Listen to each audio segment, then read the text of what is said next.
दोस्तों, क्या ये पता लगाना मुश्किल है कि जो कार कोई इस्तेमाल कर रहा है उसकी वैल्यू क्या है? कोई भी कार डीलर आपकी गाड़ी की वैल्यू आराम से बता देगा। और क्या ये पता लगाना मुश्किल है कि जिस घर में आप रह रहे हैं उसकी वैल्यू क्या है? कोई भी प्रॉपर्टी एजेंट बहुत आसानी से आपको बता देगा।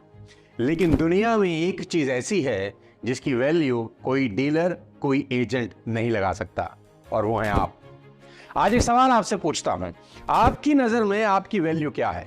हाँ, आपसे ही पूछ रहा हूं, आपकी नजर में आपकी वैल्यू क्या है? आपकी वैल्यू क्या है, यह सवाल पिछले कुछ दिनों में मैंने कोई 6 अलग अलग लोगों से पूछा, और आपको हैरानी होगी यह जानकर कि सभी 6 लोगों के जवाब बड़े चौंकाने और हैरान करने वाले थे। इन सभी के बड़े ही इंटरेस्टिंग जवाब एक एक करके आपको बताता हूं, लेकिन यह बता दूं कि इस वीडियो को आखिरी तक जरूर देखना, क्योंकि इस वीडियो के एंड में आपको आपकी सही वैल्यू पता चल जाएगी। और अगर आप इस चैनल पर नए हैं तो सब्सक्राइब जरूर कर दीजिए। तो 6 अलग अलग लोगों से मैंने सवाल पूछा कि तुम्हारी वैल्यू क्या है। जवाब सुनिए। पहले ने कहा, मेरी वैल्यू 10,000 रुपया महीना है, इतना ही आ जाए बहुत है। दूसरे ने कहा, मैं 50 लाख का आसामी हूं। मैंने पूछा कैसे? तो बोला, मेरे पिता का इतने का फ्लैट है और मैं अकेला वारिस हूं और मुझे ही मिलने वाला है, इसलिए मेरी वैल्यू 50 लाख की है।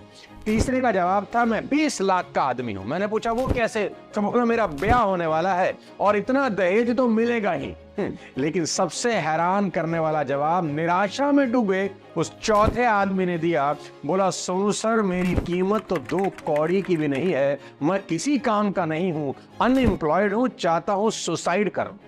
एक हाई जेंट्री के यंगस्टर से मैंने यही सवाल किया कि तुम्हारी वैल्यू क्या है? सबसे अजीब जवाब इसी ने दिया। बोला, आप मुझे किडनैप कर लो और मेरे बाप से फिरौती के लिए नेगोशिएशन करो, जितने में मेरा बाप राजी हो जाए उतनी मेरी वैल्यू समझ लेना। मैंने कहा, भाई वाह, क्या जवाब है। मगर इन सब से हटकर एक यंग लड़का जो कि मजदूर था, उसके जवाब ने मुझे सबसे ज्यादा इंस्पायर किया। बोला, सोनू सर, मेरी कीमत करोड़ों की है। मैंने हैरान होकर पूछा, वो कैसे? बोला, मेरा शरीर मेरी मशीन है और इससे मैं करोड़ों की दौलत कमा सकता हूं, इसलिए मेरी वैल्यू भी करोड़ों की है। लेकिन अगर मैं काम ही ना करूं तो मैं 2 कौड़ी का भी इंसान नहीं। क्या बात है। इस यंग लड़के के शानदार जवाब ने मेरी खोज पूरी कर दी, और मेरी लाइफ का एक्सपीरियंस भी यही कहता है कि ऐसी ही सोच वाले लोग जिंदगी में एक दिन टॉप पर पहुंचते हैं। दोस्तों, अगर आप सफलता का सीक्रेट आज जानना चाहते हैं तो इन सब के जवाब ध्यान से सुनिए। इनके जवाबों में ही इनका फ्यूचर छुपा है। पहला नौजवान जिसने कहा था 10,000 रुपया महीना आ जाए बहुत है, ये निराशा में डूबा है और अपनी जिंदगी की एक बाउंड्री डिसाइड कर चुका है कि बस इतना हो जाए बहुत।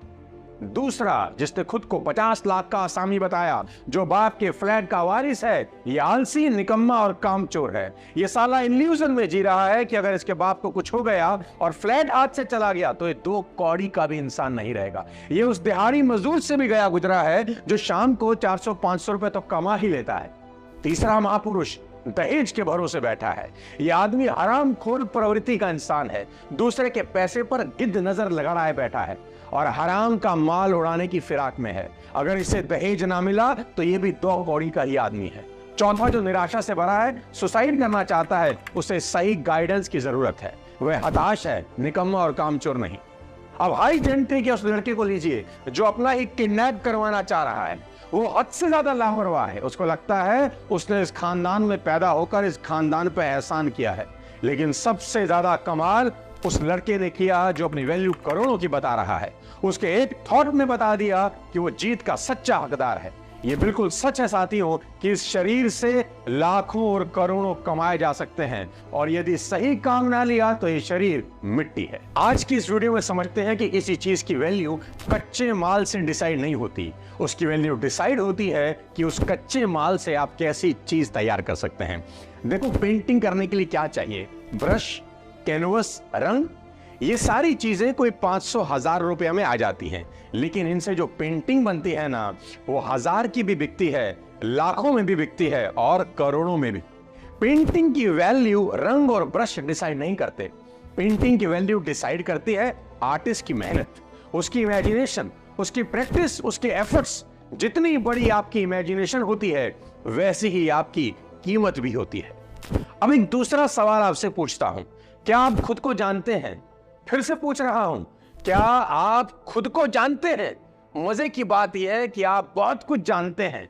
अगर अभी किसी टॉपिक पर आपसे बहस करने कोई लग जाए तो देखना साला तुम कमर कस के बैठ जाओगे, दुनिया जहां का ज्ञान फेल दोगे। आईपीएल में आरसीबी क्यों नहीं जीत रही अगर आपसे पूछूं तो 4-5 रीजन तो आप ही बता दो। लेकिन सिर्फ आज आपसे इतना ही पूछ रहा हूं, क्या आप खुद को जानते हो? कभी खुद को पहचाना है? अब भी कहोगे हाँ हाँ क्यों नहीं, खूब जानता हूं, खूब। मेरा नाम पिंकू है, पिता का नाम सुरेश है, मैं यहाँ काम करता हूं, इतना पैसा कमाता हूं, मैंने दुनिया देखी है। दोस्त, आप सब कुछ जान सकते हो, मगर कड़वी सच्चाई आज मुझसे सुन लो, तुम खुद को कच्चे कायदे जितना भी नहीं जानते, क्योंकि खुद को जानना दुनिया को जानने से भी मुश्किल है। जिगर मुरादाबादी का एक शेर है, उनसे मिलने को तो क्या कहिए जिगर, खुद से मिलने को जमाना चाहिए।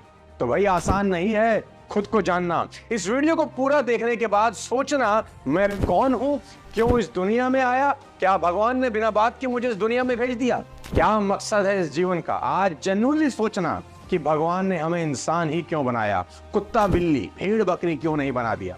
मेरा विश्वास है कि भगवान हर इंसान को किसी ना किसी काम के लिए ही धरती पर भेजते हैं। तो आपको भी यूं तो नहीं भेजा होगा कि जा संसार में जा, रो पिट, दूसरों को गालियां दे, दूसरों की बुराई कर, दूसरों को दोष दे, निठल्ला बैठ, आवारागर्दी कर, टाइम खराब कर और अपनी उम्र पूरी करके आ जा, मैंने तेरे लिए स्वर्ग के दरवाजे खोल रखे हैं। नहीं ना, हम भूल जाते हैं ईश्वर के अवतार भी बिना मकसद नहीं होते। ईश्वर के अवतार लेने का भी एक मोटिव है। राम ने अवतार लिया तो लक्ष्य था, कृष्ण ने अवतार लिया तो लक्ष्य था, अब्दुल कलाम आए, गांधी आए, बाबा अंबेडकर आए, हर कोई किसी ना किसी ऑब्जेक्टिव को लेकर आया। तो आपको भी तो किसी ऑब्जेक्टिव को लेकर ही भेजा होगा। क्या फर्क है आप में और इन महान लोगों में? इन लोगों ने अपने पैदा होने का ऑब्जेक्टिव जान लिया और आपको जानना बाकी है, बाकी कोई फर्क नहीं। जिस दिन ये छोटी सी बात समझने लायक आप हो जाते हैं ना, उसी दिन आपका जीवन बदल जाता है। याद रखना, जिसने खुद को पहचान लिया उसने ईश्वर को पा लिया। साथियों, सभी YouTube पर वीडियोस देख रहे हैं, धीरू भाई अंबानी बनने की वीडियो, बिल गेट्स बनने की वीडियो, हेनरी फोर्ड बनने की वीडियो। ये कोई नहीं जानना चाहता कि उस मकाम पर पहुंचने के लिए उन्होंने कितनी ऐसी की तैसी करवाई। मोटर व्हीकल में फोर्ड को कौन नहीं जानता, वर्ल्ड लीडर है। लेकिन क्या आप जानते हैं उस बच्चे को जिसका नाम हेनरी था, एक बेहद गरीब परिवार में पैदा हुआ। उसे जब होश आया तो उसने गरीबी का तांडव देखा, मगर घबराया नहीं, डिसाइड किया कि कुछ करके दिखाना है। एक दोस्त से $5 उधार ले आया, पटरी पर बैठकर साइकिलों के पंचर लगाना शुरू कर दिया। अपना काम पूरी लगन से करता था, कुछ करने का जज्बा दिल में हिलौले मार रहा था। जल्दी ही दोस्त के $5 वापस कर दिए, एक एक पाई जोड़नी शुरू कर दी और जल्दी ही साइकिल रिपेयर की दुकान न्यूयॉर्क में खोल दी। मगर वो दुकान कहां उसका गोल था? उसका गोल तो शायद उस वक्त उसको भी नहीं पता था, मगर उसकी आंखें अपने आसपास कुछ बड़ा ढूंढ रही थी। उसी वक्त सड़कों पर नई कार उतर रही थी। फोर्ड का ध्यान वहीं गया। उसने नई पुरानी कारों को खरीदने और बेचने का काम शुरू कर दिया। साथ साथ उसने वर्कशॉप खोल दी। एक सपना अंदर ही अंदर कब आकार ले गया उसे पता ही नहीं चला। अपनी ही मोटर बनाऊंगा, यह ख्याल 24 घंटे उसके दिमाग में घूम रहा था। यह सपना उसे साकार करना था और सपनों को साकार करना उसको आता था। पुरानी कारों की खरीद फरोख्त से प्रॉफिट हुआ। उसकी इच्छा थी कि ऐसी गाड़ी बनाऊं जो इकोनॉमिकल हो, क्योंकि उस वक्त गाड़ियां बहुत महंगी होती थी। और आखिरकार 1903 में फोर्ड ने अमेरिका के डेट्रॉइट शहर में फोर्ड मोटर कंपनी की फाउंडेशन रख दी। 1909 में फोर्ड ने अपनी पहली टी कार मार्केट में उतार दी। कार छोटी और सस्ती थी, कीमत 13,865 रुपए। उसके बाद फोर्ड ने फिर पीछे मुड़कर कभी नहीं देखा। उस हेनरी फोर्ड ने अपनी कीमत जानी और फुटपाथ से उठकर अरबों डॉलर का बिजनेस खड़ा कर दिया। क्या हमारे यहां कोई नौजवान ऐसा नहीं कर सकता?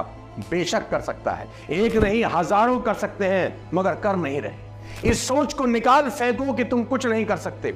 इतना समझ लो कि तुम हीरे हो, बस धूल में पड़े हो। उठो, कुछ ऐसा करो कि लोग तुम्हें सिर का ताज बना लें। इंसान वह है जो दूसरों को पहचानने से पहले खुद को पहचाने। वो जब तक ऐसा नहीं करेगा, इंसान कहलाने के लायक नहीं। इंसान के अंदर इतनी ऊंचाइयां हैं कि वह 7 आसमानों के पार जा सकता है, और इतनी गहराइयां हैं कि सबसे निचले नरक में पहुंच सकता है। इंसान चाहे तो देव हो सकता है और चाहे तो पशु जाति से गिरकर सांप और बिच्छू की योनि को भी मात देते। अपनी वैल्यू पहचानिए। इस वीडियो के बाद आराम से बैठिए और सोचिए कि मेरी वैल्यू क्या है, और समझ में आ जाए तो कल से आपका जीवन एक नया जीवन हो सकता है।